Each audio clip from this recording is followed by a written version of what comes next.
kadadalak. Sa ngayon mga kadadalak, magluluto tayo ng pananghalian. Kasi hindi ako nakakain mula nung breakfast. At ngayon lang ako nakatapos mga kadadalak ng gawain temporarily. Hindi tapos. Kasi kumakalam ang tiyan ko. Kumalam ng tiyan ko na tumatawag na. Minsan nalilimutan ko kasi kumain eh. Saka lang maramdaman ko, maalala ko na kailangan kong magluto pag ako'y nagutom na. So ngayon, naghiwa ako ng sibuyas, luya at kamatis kasi may nakita ko sa fridge na kalabasa. So, ayun, nandun ang kalabasan, hiniwa ko at nilagay ko sa kasirola, nilagay ng tubig at sibuyas at ito ang kamatis at luya. So ito mga kadadalads, ilalagay na natin ang luya, kamatis at sibuyas. So, nandun na sa loob mga kadadalads. Kasi meron pa dito na natirang tulingan. Ayan, tulingan. Tingnan yung mga kadadalabs, oh. Ayan. So, gagataan natin ang ulo at ipiprito natin yung extra meat niya. So, ayan mga kadadalabs, ang ating kalabasa. Gagataan natin yan. Tingnan yung pagluto mga kadadalabs. Nilagay ko lang ang kalabasa sa tubig at nilagyan ng sibuyas, kamatis at luya. Ngayon, lalagyan natin ng dilaw. Ito mga kadadala, tingnan nyo, magulot ang kusina ko. Pasensya na kayo. Nandito ang luyang dilaw. Ito, turmeric pala. Yan. Lagyan natin ng turmeric at saka paminta. And syempre ang ating asin. So, tingnan nyo mga kadadala, gulo-gulo pa ng kusina natin. So, ayan. Lagyan natin ng turmeric. Gutom na ako eh. So, ayan ang turmeric. Ganito ang paggata dito mga kadadala. Lagyan natin ng paminta. Tapos hintayin na lang natin kumulo. And then, syempre ang ating asin. Kasi yung asin ko, hindi ko pa nailagay sa lalagyanan. So, ayan. So, halo-halo lang natin mga kadadalads. And then, nandyan na yan lahat. At lagyan na natin ng coconut powder. Kasi ang coconut powder mga kadadalads, maganda siya ihalo pag mainit na ang tubig. Malulusaw siya agad. So, ito ng ating gata mga kadadalags, coconut powder. Ihahalo na natin dyan sa tubig na mainit. So, ganito mga kadadalags, ilagay na natin ang ating coconut powder. Yan. So, maganda kasi mga kadadalags, ilagay natin ang coconut powder pag ang tubig ay mainit na. Kahit hindi man siya kumulo, basta ang tubig mainit. So, ayan, kumukulo na. So, yan ang ating ginataang kalabasa. So, tingnan nyo mga kadadalags, oh. Yan, kumukulo na ang ating kalabasa. Ginataan, gutom na ako. Tingnan nyo mga kadadalags, tanghali na, nag-azan na sa mosque. Time for prayer na. So, ito mga kadadalags, iwain na natin ang ating isda. Tingnan nyo mga kadadalags. Meron pa akong natirang isda. Ano ba ito? Tulingan ba to? Ewan ko kung anong tawag dito.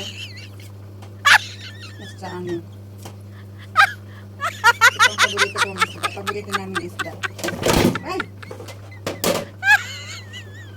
So, alisan muna natin itong may kaliskis siya dito sa makapal. Ito, alisin natin ito.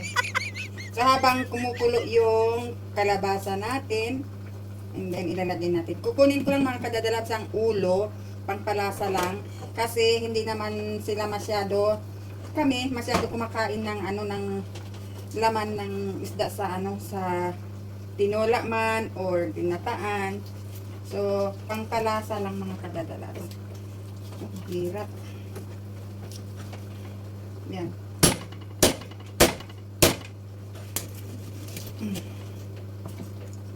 Yan mga kadadalags. Ito. So, ayan ang ulo, ilalagay natin doon sa ating kalabasa. At itong laman, iprituhin natin. So, ilagay natin mga kadadalabs doon. Yan, oh.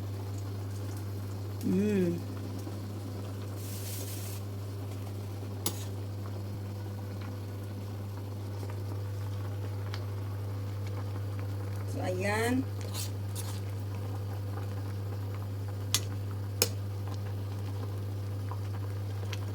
Para may lasa siyang isda. So yan mga kadadalabs, hintayin na natin yan maluto o lumambot ang ating kalabasa. Yan mga kadadalabs sa kusina. Tingnan niyo mga kadadalabs, nandito tayo sa ilalim ng hagdan. Yan ang ating gitaang kalabasa mga kadadalabs. Yan o, nilagay natin yung ulo ng isda para pangkalasa lang. Hintayin natin lumambot ang ating kalabasa. Gutom na ako mga kadadalabs. Saka lang ako makaisip magluto pag ako'y gutom na. At ngayon kasi is Thursday. So bukas walang pasok. So ang mga anak ko dito sila magla-lunch. Pagka dito sila kakain. Tapos luto na, ililipat na natin ang ating kawali. Magpiprito na tayo. Yan. So, ayan. Magpiprito na tayo mga kadadalabs. Yan yung mga kadadalabs. Nangitim agad. Itong kawali na itong mga kadadalabs. Bago yan. Kaya lang, pag nung nilutuan ko, bigla siyang umiitim. Pero pag kikiskisin ko ng pangkiskis ng kaldero, maaalis din yan. But I don't have yet time. So, here is our kalabasa. Ngayon, nagpiprito tayo ng isda. Ayan na mga kadadalabs, nagprito na tayo ng isda. Ayan. Ayan, kakain na ako. Gutom na ako mga kadadalabs. Ito ang ating ginataan. Ayan. Hintayin na lang natin yung isda. May kanin na nalulot ang kanina pa mga kadadalabs. So, nandito na mga kadadalabs ang ating nilutong pritong isda. Tuna. Tuna pala. Pritong tuna at saka yung ating kalabasa, ginataang kalabasa at ating rice. So, gutom na ako mga kadadalabs. Kain na tayo.